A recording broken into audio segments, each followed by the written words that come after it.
सभी विद्यार्थियों को जय हिंद। मैं विकास श्रीवास्तव विक्रमादित्य आईएएस गोरखपुर के यूट्यूब चैनल पर आपका स्वागत करता हूं। प्यारे विद्यार्थियों, आज हमने जीएस विषय के तहत आज हम ज्योग्राफी पढ़ाएंगे। बहुत दिनों से ज्योग्राफी की मांग चल रही थी और मेरा उद्देश्य है आपके लिए एक मार्गदर्शक का कार्य करना। जहां स्पष्ट ज्ञान की कमी हो या स्रोतों तक आप न पहुंच पा रहे हो, वहां मैं आपको एक स्पष्ट ज्ञान दूं, यही मेरा मूल उद्देश्य है। और मैंने आपको पहले ही बताया कि सिविल सेवा परीक्षा बहुत अधिक ज्ञान से नहीं निकलता है, अपितु स्पष्ट ज्ञान से निकलता है। तो इसी क्रम में आज मैंने ज्योग्राफी के तहत एक ऐसा टॉपिक लिया है जिसमें जो मुख्य परीक्षा में तो आता ही आता है, साथ में प्रारंभिक परीक्षा में भी उससे प्रश्न आते हैं। और वह टॉपिक है भारत में मानसून की उत्पत्ति। भारत को प्रारंभ से एक मानसून प्रभावित देश कहा जाता है, या भारतीय कृषि को मानसून का जुआ भी कहा जाता है। भारत का जो जलवायु है वो मानसूनी है, ठीक है। अब प्रश्न ये उठता है, और भारत के आर्थिक, सामाजिक और एक बहुत बड़े सांस्कृतिक क्षेत्र में मानसून का बड़ा प्रभाव है। मानसून केवल इसलिए नहीं आवश्यक है कि यह कृषि के लिए आवश्यक है, बल्कि मानसून से लोगों के जीवन की आर्थिक स्थिति भी निर्भर है, लोगों के तीज त्योहार भी निर्भर हैं। क्योंकि अगर कृषि नहीं होगा, क्योंकि भारत में आदिकाल से कृषि पर ही भारत आधारित रहा है। भारत की सुख समृद्धि, धन धान्य बहुत हद तक कृषि और वनस्पतियों पर आधारित रहा, और वो मानसून पर निर्भर रहा है। तो भारत में मानसून, और इसीलिए भारत, चूंकि भारत की कृषि मानसून पर निर्भर रही, इसीलिए उसको मानसून का जुआ भी कहा गया। तो आज हम लोग समझेंगे कि मानसून उत्पन्न कैसे होता है, और इस कॉन्सेप्ट को हम लोग बहुत आराम से क्लियर कर लेंगे। और इसके तहत हम लोग प्राचीन विचारधारा भी देखेंगे, जो विचारधारा पहले प्रचलित थी, और हम लोग कुछ नवीन विचारधाराओं पर भी ध्यान देंगे। तो आज आइए शुरू करते हैं हम लोग भारत में मानसून की उत्पत्ति। सबसे पहले हम लोग ये जानते हैं कि मानसून का मतलब क्या होता है। देखिए, मानसून जनरली अरबी भाषा का शब्द है, जो मौसम शब्द से उत्पन्न हुआ है, जिसका मतलब होता है मौसम। लेकिन असल में मानसून केवल मौसम ही नहीं है, अपितु तो मानसून की शुद्ध परिभाषा हम लोग जानते हैं। देखिए, मानसून वे हवाएं हैं, मानसून वे हवाएं हैं जो मौसम के अनुसार अपने दिशा में परिवर्तन कर देते हैं। यानी वे हवाएं जो मौसम के साथ, समय के साथ अपने दिशा में परिवर्तन कर देते हैं, क्या कहलाती हैं? मानसून। और चूंकि यही मानसून भारत में वर्षा लाता है, इसलिए भारत का जो वर्षा है वह मानसूनी वर्षा भी कहलाता है, ठीक है। जो दक्षिण पश्चिम मानसून भारत में सबसे अधिक वर्षा करता है बरसात के दिनों में, उस दक्षिण पश्चिम मानसून का संबंध इसी मानसून से है, ठीक है। दक्षिण पश्चिम मानसून सबसे पहले कहां से आता है? केरल से आता है।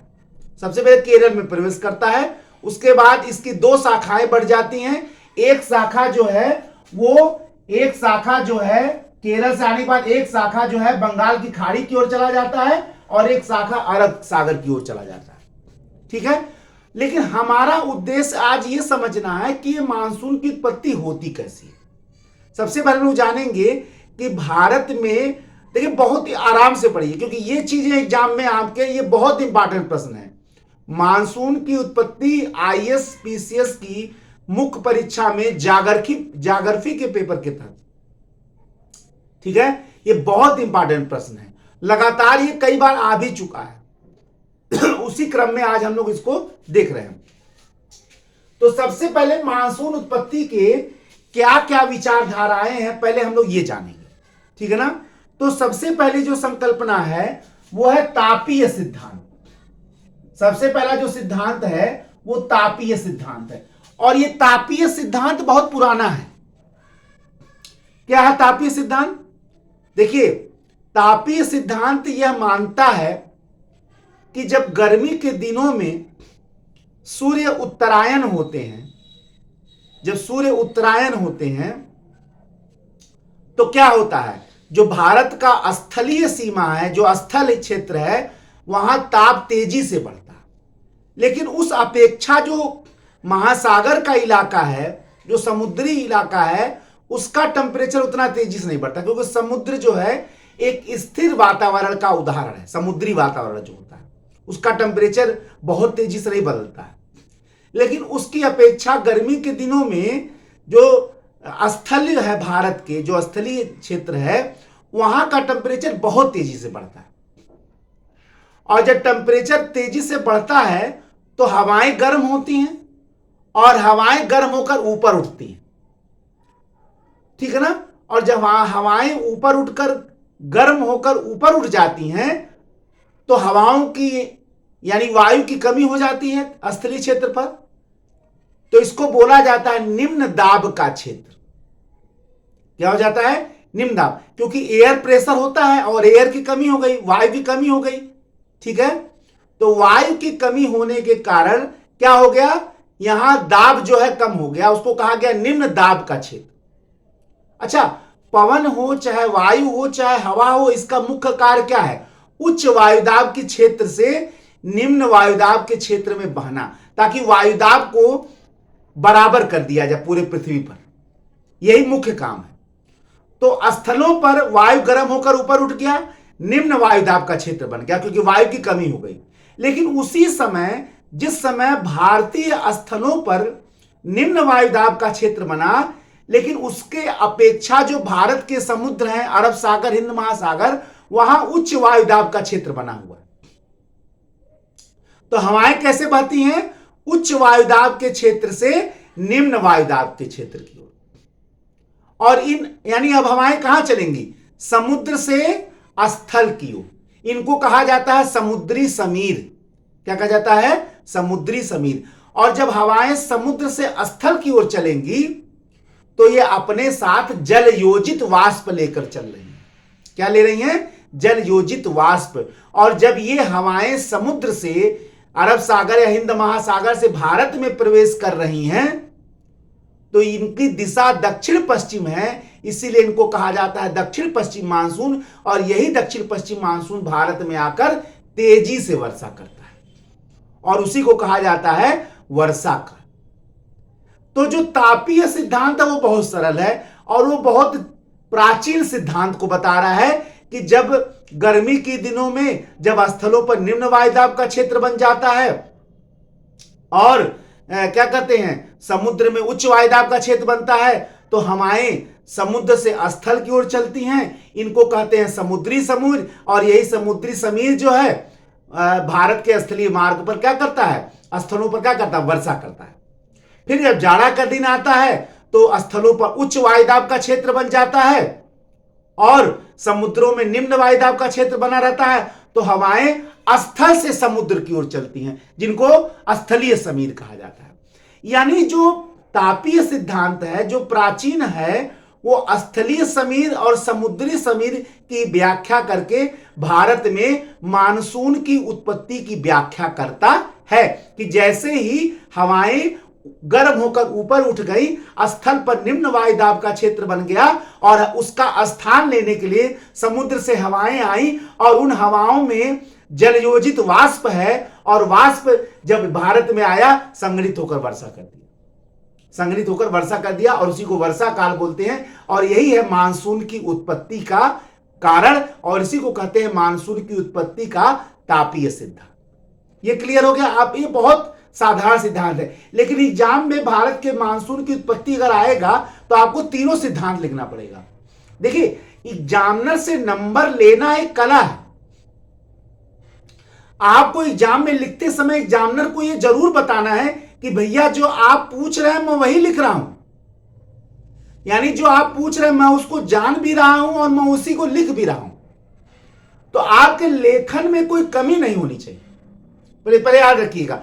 इसलिए केवल आधुनिक विचारधारा आप नहीं लिखेंगे, आपको प्राचीन विचारधारा भी लिखना पड़ेगा, तभी एग्जामिनर ये जान पाएगा कि आप पूरे तरीके से समझ पा रहे हैं, आप प्रश्न को समझ रहे हैं। अब पता चला आधुनिक विचारधारा लिख दी है आप, और आपको ये पता ही नहीं कि प्राचीन, भाई आज तक तो हम लोग प्राचीन विचारधारा ही पढ़ रहे हैं। अब भी अगर आपको मानसून की उत्पत्ति पढ़ाया जाता है, ये तो मैंने इसको पूरा डिटेल में लेकर यहां खड़ा हुआ हूं, मैं डिटेल में यहां पढ़ाने बैठा हूं। मैंने कहा कि मैं हमारे पढ़ाने के बाद इसमें कोई समस्या नहीं रह जाएगी आपको, मैं ये बार बार बताता हूं, मेरा कोशिश यही है। नहीं तो मैं क्रम से पढ़ाता, तो जब क्रम से मैं पढ़ाता तो ये समस्याएं इस तरह दूर नहीं हो पाती।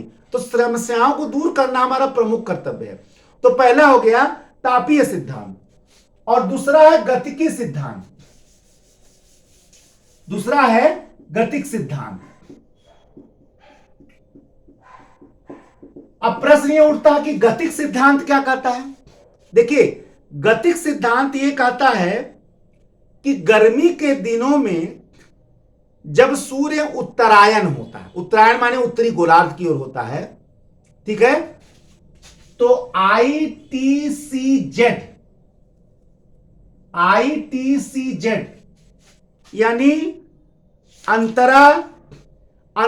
उष्णकटिबंधीय क्षेत्र, ITCZ अंत उष्णकटिबंधीय क्षेत्र। अब ये अंत उष्णकटिबंधीय क्षेत्र क्या है? देखिए, ये अंत उष्णकटिबंधीय क्षेत्र जो है कर्क वृत्त, जो कर्क रेखा के अगल बगल का क्षेत्र है, कर्क वृत्त पर स्थित एक निम्न दाब का क्षेत्र है। कर्क वृत्त पर स्थित एक निम्न दाब का क्षेत्र होता है इंटर ट्रॉपिकल कन्वर्जेंस जोन, ठीक है ना, इंटर ट्रॉपिकल कन्वर्जेंस जोन, अंत उष्णकटिबंधीय क्षेत्र, ठीक है। इसको ध्यान से आप समझिएगा, क्योंकि कभी कभी एग्जाम में केवल अंत उष्णकटिबंधीय क्षेत्र ही पूछ सकता है। तो अंत उष्णकटिबंधीय क्षेत्र जो है वो उत्तरायण हो जाता है, यानी उत्तरी गोलार्ध की ओर चला जाता है। यानी उत्तरी गोलार्ध की ओर क्या हो जाता है, अच्छा, अंत उष्णकटिबंधीय क्षेत्र क्या है, कर्क वृत्त पर स्थित एक निम्न दाब का क्षेत्र है, और यह निम्न दाब का क्षेत्र किधर आ गया, उत्तरी गोलार्ध में आ गया।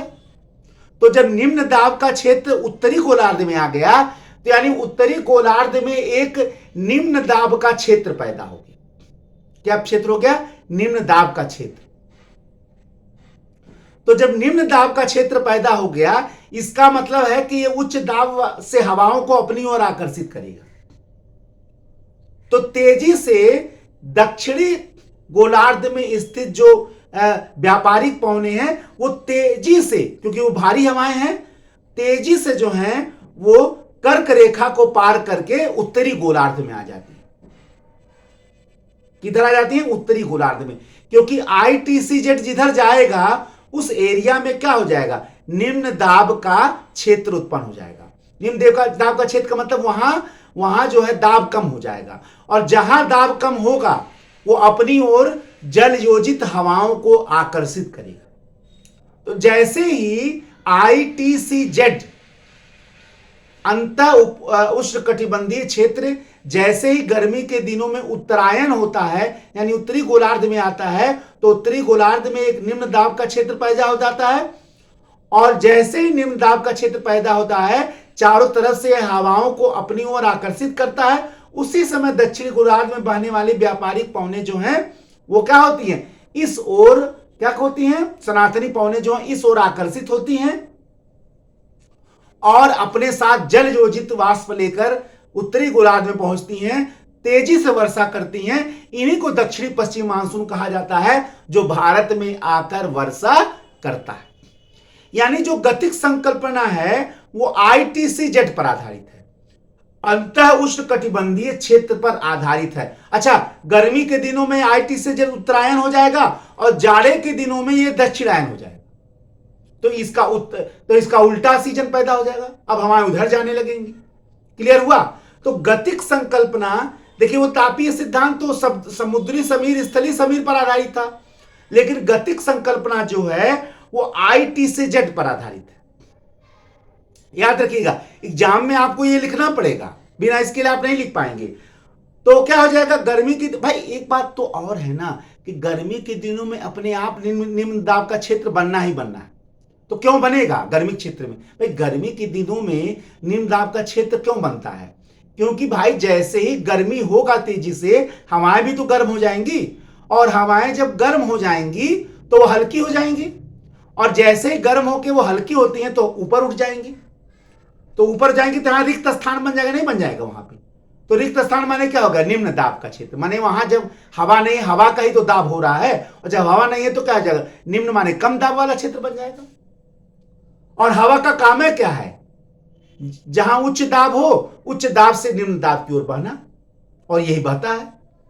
तो उच्च वायुदाब के क्षेत्र से जो दक्षिणी गोलार्ध से आने वाली हवाएं हैं उनको अपनी ओर आकर्षित करता है, और वो जाहिर सी बात है भारी हवाएं हैं, जल योजित हैं, और जैसे उत्तरी गोलार्ध में प्रवेश करती हैं और भारत में प्रवेश करती, इन्हीं को दक्षिणी पश्चिमी मानसून भी कहा जाता है। यही भारत में भी प्रवेश करती हैं, और इनको क्या कहा जाता है? दक्षिणी पश्चिमी मानसून कहा जाता है। और यही दक्षिणी पश्चिमी मानसून क्या करता है? भारत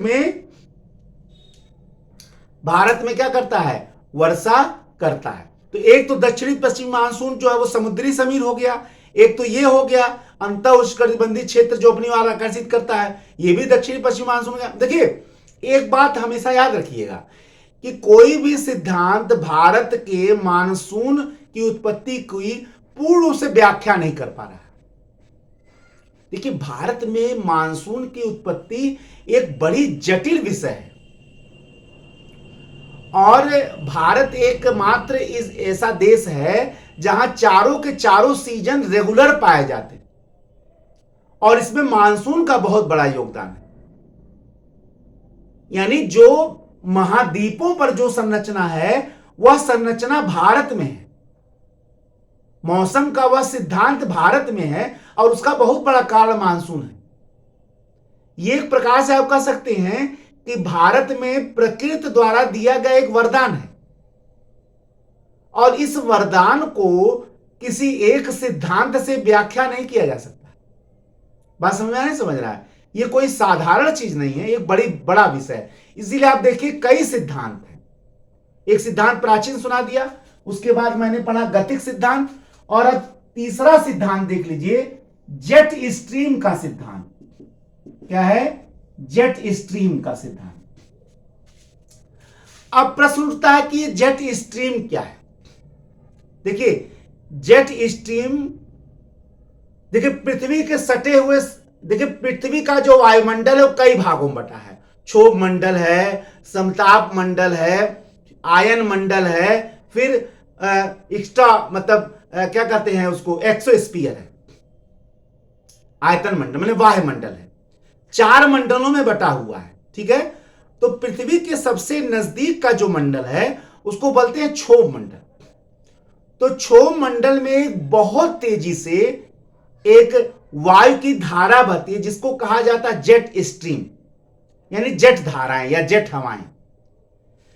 इस जेट स्ट्रीम का भी भारत में मानसून की उत्पत्ति के में बहुत बड़ा योगदान है। ये भारत में मानसून की उत्पत्ति की एक नई विचारधारा है, एक नया सिद्धांत है कि जेट स्ट्रीम को भी माना जाता है भारत में मानसून उत्पत्ति का कारण। और वैज्ञानिकों ने यह भी सिद्ध किया है कि यह बहुत ही कारगर सिद्धांत है जो भारत में मानसून की उत्पत्ति की सटीक व्याख्या करता है। हालांकि यह पूर्णतः सफल नहीं है। तो आप जोड़िए अब, अच्छा जेट स्ट्रीम का कैसे उत्पत्ति होता है? देखिए यह माना जाता है कि जेट स्ट्रीम की उत्पत्ति में तिब्बत के पठार का और मध्य एशिया के रेगिस्तानी क्षेत्रों का बड़ा योगदान है। किसके? जेट स्ट्रीम की उत्पत्ति में। क्योंकि तिब्बत का पठार जब गर्मी में बहुत ज्यादा गर्म हो जाता है तो वहां की हवाएं हल्की होकर ऊपर उठती हैं, धाराएं लंबवत, और इन्हीं धाराओं से जेट स्ट्रीम की उत्पत्ति होती है। अब आप ये भी कह सकते हैं कि भारत के मानसून के उत्पत्ति में तिब्बत के पठार का भी बड़ा योगदान है। क्योंकि तिब्बत के पठार गर्म होगा, धाराएं, हवा की धाराएं ऊपर उठेंगी, और वही हवा धाराएं जो है जेट स्ट्रीम पैदा करेगी। और इसी जेट स्ट्रीम का जो पूर्वी जेट स्ट्रीम है, इसी जेट स्ट्रीम में जो पूर्वी जेट स्ट्रीम है, इसका भारत में मानसून की उत्पत्ति में बड़ा योगदान। तिब्बत का पठार गर्म हुआ, गर्म होकर धाराएं ऊपर उठी, उससे पूर्वी जेट स्ट्रीम पैदा हुआ और पूर्वी जेट स्ट्रीम का भारत के मानसून की उत्पत्ति में योगदान है। आइए देखा जाए कैसे होता। जब जेट स्ट्रीम तेजी से भारतीय उपमहाद्वीप की ओर, अरब सागर की ओर तेजी से बढ़ता है और तेजी से उत्पन्न होता है, तो ये स्थल के वातावरण को तेजी से गर्म कर देता है। क्या कर देता है? स्थल के वातावरण को, क्योंकि पूर्वी जेट स्ट्रीम एक गर्म हवा धाराएं हैं। क्या करता है? तो ऊपर का वायुमंडल तो गर्म ही करता है ये क्षोभमंडल का, लेकिन उसके सटे जो भारत का धरातलीय वायुमंडल है इसको भी गर्म कर देता है। तो ऊपर के वायुमंडल को गर्म किया किसने? पूर्वी जेट स्ट्रीम ने। उससे भारत के धरातलीय वायुमंडल भी तेजी से गर्म हो गया, अरब सागर के एरिया वाला क्षेत्र, ठीक है ना। यानी भारत का पश्चिमी क्षेत्र तेजी से गर्म हो गया, क्योंकि उसने क्या किया? क्षोभमंडल के एरिया को गर्म किया, पूर्वी जेट स्ट्रीम, और उसने अपने निकट धरातलीय वायुमंडल को भी गर्म कर दिया।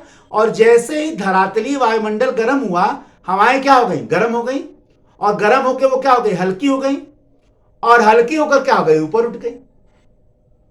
यानी पूर्वी जेट स्ट्रीम ने वायुमंडल को गर्म किया,